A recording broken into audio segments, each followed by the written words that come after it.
It's great to be here with you again. We appreciate so much what you do because everyone in this room understands how vital every mode of transportation is to our country and also to our 50 states and also territories.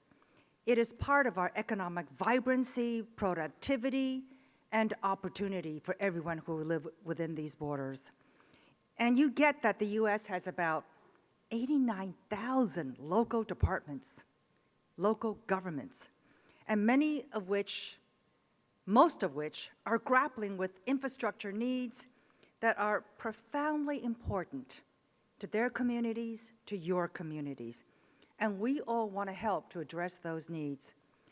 You know all of this, but I think it's worthwhile mentioning and reminding others who are also listening that every day, Americans take more than 1 billion trips, usually on the nation's 4 million miles of roads. 45% of these trips are for shopping and errands. 27% are for recreational and social, and 15% are for commuting to work. And so the Department of Transportation's top priority, and I'm sure that it is your top priority as well, is that they get from point A to point B safely. Now, traffic fatalities have declined 32% since 1972, and that's remarkable, especially considering that there have been a 153% increase in vehicle miles traveled. In fact, the fatality rate in 1972 was nearly 4 times higher than it is today. And the reduction in fatalities is attributable in part to improvements in roadway designs. It's also estimated that projects implemented using the Highway Safety Improvement Program funds save about 600 lives every year. So to boost safety, economic growth, economic vitality, and the quality of life for everyone, the U.S. Department of Transportation is focused on rebuilding and refurbishing America's infrastructure. And last year, the department distributed about $65 billion to help state and local governments address infrastructure needs. So while we wait for the Congress to act upon the President's infrastructure proposal, we are making down payments every year on the infrastructure needs of our country. And these needs range from roads and bridges to aviation, rail, transit, and pipelines. And this administration would like to do even more. Meanwhile, we will continue to deploy the funds that Congress appropriated for these purposes as expeditiously, fairly, and effectively as possible. So this administration and the U.S. Department of Transportation are especially concerned with the infrastructure needs of America's rural communities. And let me explain why. I've always said that rural America is not looking for a handout. Rural America just wants fairness and equity in the distribution of funds. Rural communities and their transportation networks are vital to our country because 69% of the nation's lane miles are in rural areas, and 2/3 of rail freight originates in rural areas. But rural transportation infrastructure is challenged by lots of disparities. The disproportionate rate of crash fatalities, let me say that again because this is important. The disproportionate rate of crash fatalities in rural areas is especially alarming. 19% only of Americans live in rural America, and yet 72% of large truck occupation fatalities occur on rural roads. 67% of pickup occupant fatalities occur on rural roads, and 58% of SUV occupant fatalities occur in rural areas. The fatality rate on rural roads is twice that of urban roads.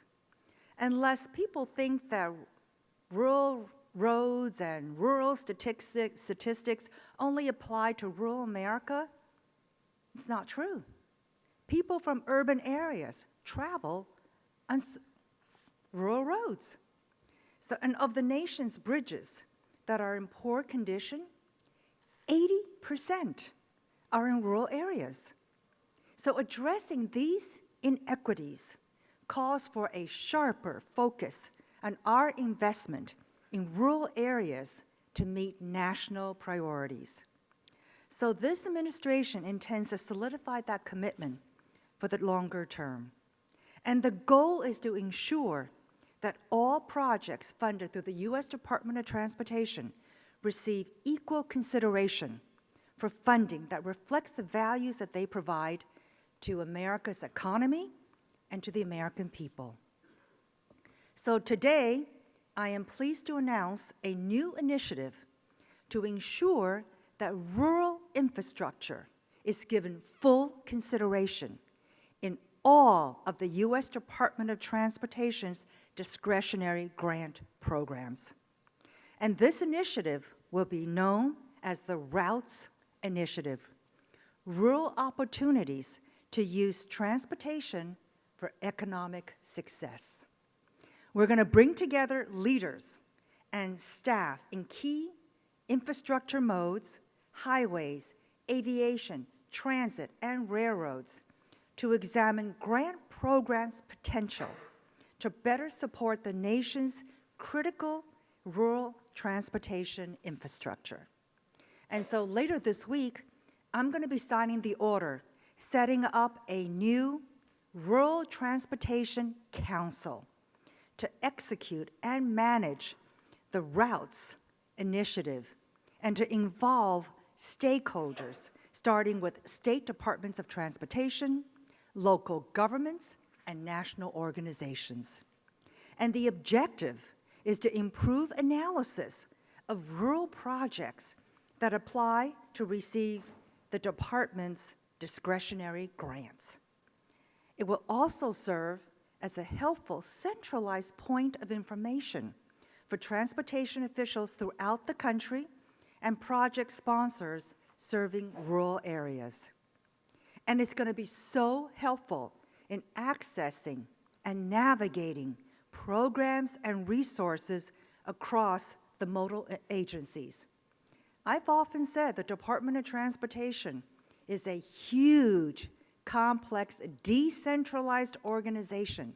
So an organ, a council like this, will be very helpful to those who are not very familiar with how we are organized. So we want to make it more user-friendly. If you're interested, I invite you to visit the website. It's transportation.gov/rural. And this initiative builds on the Transportation Infrastructure Finance and Innovation Act. Basically, this builds on the TIFIA loan program's rural project initiatives.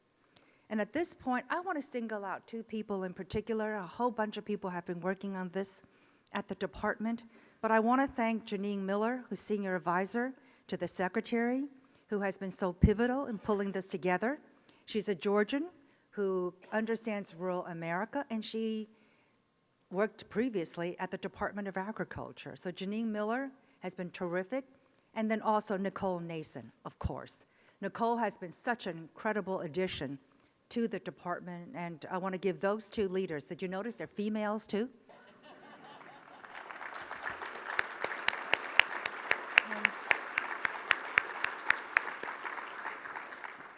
I want to make sure that they get the credit. So this initiative, the TIFIA loan, it's designed to, the rural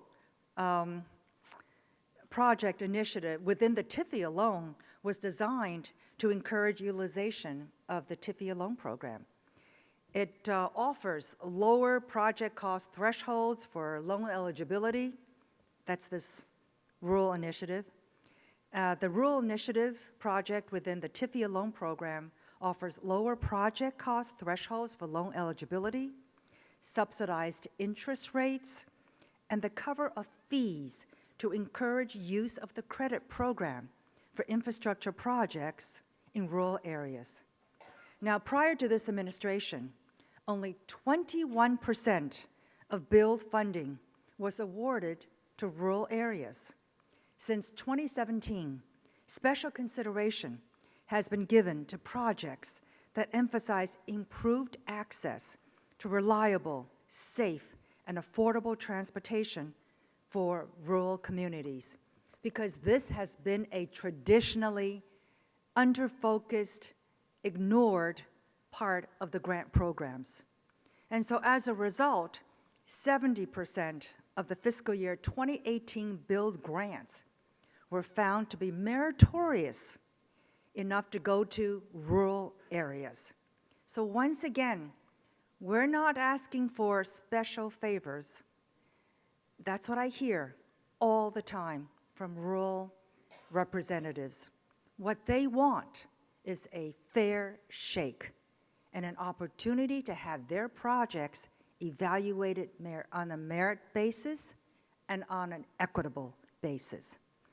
And coming up in fiscal year 2019, $900 million in build grants will be announced next month. So once again, I just want to emphasize, it's important to note that rural infrastructure is not just for the sake of rural residents, far from it. For example, 44% of rural passenger vehicle traffic is urban. Let me say that again. 44% of rural passenger vehicle traffic is urban residents traveling to and from destinations away from their urban homes. And so this is a need that has been underemphasized. And while we have increased now focus on rural areas, we are as intent as ever on improving transportation systems throughout the whole country.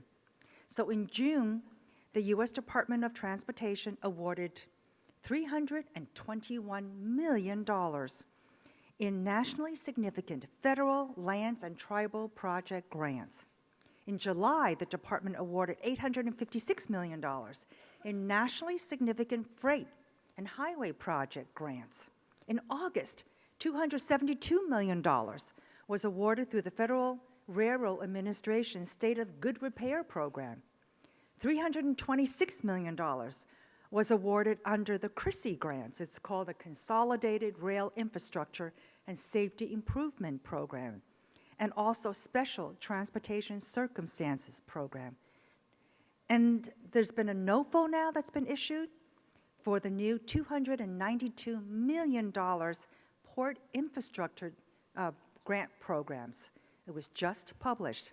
And also during August, the department awarded $225 million in competitive highway bridge program grants. So as Carlos mentioned, and as I've hoped that you've heard again and again when you talk to anyone from the U.S. Department of Transportation in this administration, we want to be your partners in helping people and goods safely reach their destination. We are not into command and control, top-down directives, because we actually believe in you. We believe you are good leaders.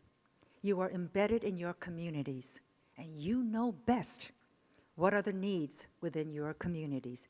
And we want to be a part of your ability to deliver the goods to your communities. We want to help you build, modernize, and maintain the infrastructure that you think best suits the needs of your state. We all know that the power of the transportation systems is huge to transform our country, any country, improve the quality of life for its citizens and residents, and also have an enduring impact on society.